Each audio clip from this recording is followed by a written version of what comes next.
en partie, petite partie à douter, enfin on peut parler comme ça des jeunes en tout cas, on vient de l'évoquer. Vladimir Poutine peut compter sur plusieurs alliés, et notamment Alexandre Loukachenko, le président biélorusse. Écoutez. Qui plus est, des plans stratégiques d'attaquer la Russie sont en cours d'élaboration et les principaux axes d'attaque sont à travers l'Ukraine et la Biélorussie. On voit que l'histoire se répète. Attaquer la Russie. Des plans d'attaque de la Russie vers l'Occident. La traduction n'était pas tout à fait bonne. Alors, je vais commencer avec vous, Thierry Coiffier, parce que vous nous avez rejoint.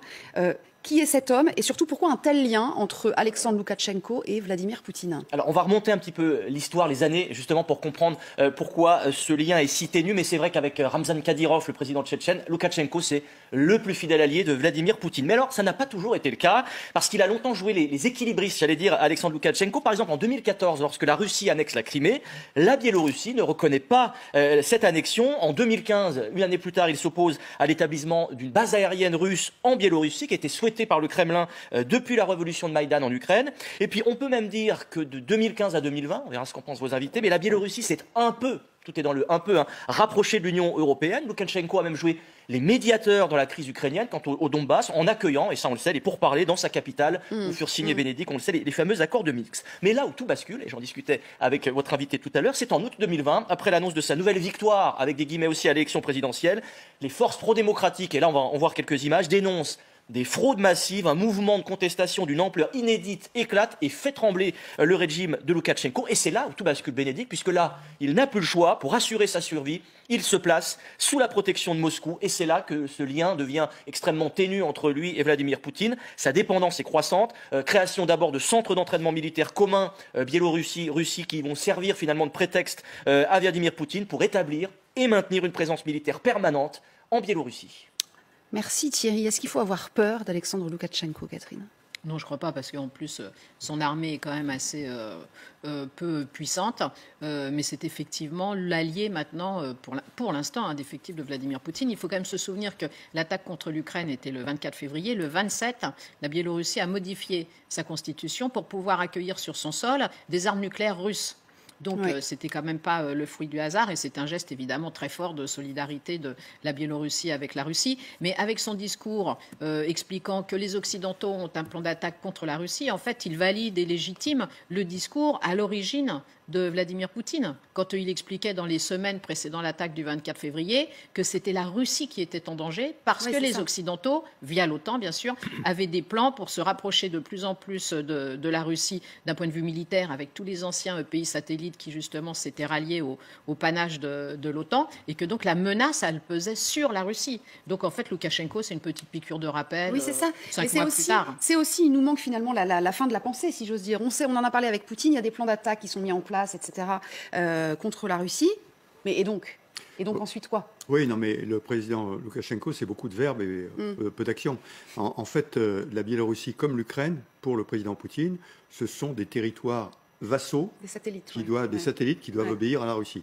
Et là, lui, en fait, son action, ça a été quoi? Ça a été de permettre que la grande manœuvre qui se déroulait en Biélorussie puisse s'orienter vers le sud et donc vers l'Ukraine, puisque les forces qui arrivaient vers Kiev, en fait, elles venaient de Biélorussie.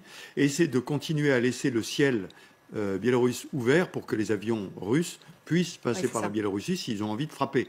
Donc il fait exactement ça. En revanche, vous avez parfaitement raison, l'armée biélorusse est très faible. Elle est faite pour défendre le régime, en fait.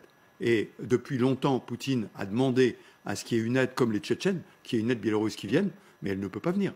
Elle ne peut pas venir tout simplement parce que s'il engage son armée en Ukraine, il se met en danger. Impossible. Donc il n'a pas du tout envie de le faire. Vous l'avez côtoyé, vous, quand vous étiez en poste à Moscou, Monsieur Loukachenko, vous l'avez croisé de très loin.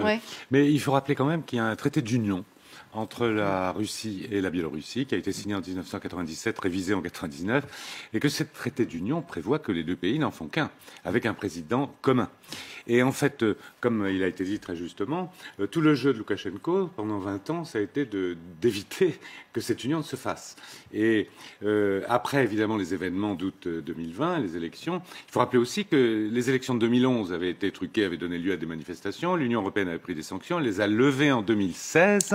au moment des accords de Minsk, et elle en a remise après les élections d'août. Donc en fait, comme il a été très bien expliqué, on sent très bien que Loukachenko cherche à préserver le maximum d'autonomie au sein du système. Il est au sein du système et il veut le maximum d'autonomie pour son propre pays. Alors, cela dit, il faut savoir qu'il y a un régiment biélorusse qui se bat du côté des Ukrainiens contre les Russes, le régiment Kalinovski. Et donc, raison de plus pour Loukachenko d'être relativement prudent. La Constitution, il a été dit par Catherine, a été modifiée. Dans la Constitution antérieure, il y avait une formule, un article qui disait qu'on n'a pas le droit d'attaquer un autre pays à partir du territoire biélorusse. On voit ce qu'il en est. Donc, effectivement, maintenant, Loukachenko est dans une situation très faible et il a très peu de résistance à opposer à Poutine. Et comment peut-il servir à Poutine dans ce conflit qui nous préoccupe? Il y a quelque temps, vous vous souvenez, il y avait eu des mouvements de troupes justement biélorusses à la frontière, dont on avait dit qu'en fait elles servaient aux Russes de manière à fixer un certain nombre de troupes ukrainiennes dans le nord du pays pour faire face à une éventuelle menace, alors éventuelle et relative menace de Biélorussie, mais en tout cas ça servait aux Russes pendant qu'ils renforçaient leur offensive dans le Donbass à l'est. Il y avait les Biélorusses qui faisaient des manœuvres pour garder une partie de l'armée ukrainienne dans cette région. Oui, une manœuvre classique pour fixer même. Et les Ukrainiens ne peuvent pas se permettre de dégarnir complètement, même s'ils ne craignent pas trop l'armée biélorusse. Ils sont obligés de maintenir, je pense que c'est plus des territoriaux d'ailleurs qui sont dans cette zone-là. Mais encore une fois, il y a peu à craindre de l'engagement de l'armée biélorusse. En revanche, elle sert comme logistique, elle sert comme ciel ouvert, comme etc. Comme territoire commun pour l'armée russe. Mais l'armée biélorusse elle-même ne peut rien faire. Oui, il n'y a pas plus à craindre et pas moins, parce que il y avait des manœuvres, il y avait 30 000 soldats russes une semaine avant l'invasion de l'Ukraine, les manœuvres communes, le territoire biélorusse sera traversé par les troupes russes si nécessaire. Donc de ce côté-là, maintenant, disons, la Biélorussie est neutralisée, si je puis dire, en faveur de la Russie. Alors, en revanche, il n'y a pas d'inquiétude à avoir de ce côté-là, on a bien compris. Il y a des inquiétudes de l'autre côté de l'Atlantique. Alors ça, c'est vrai que ça nous a un peu scotché quand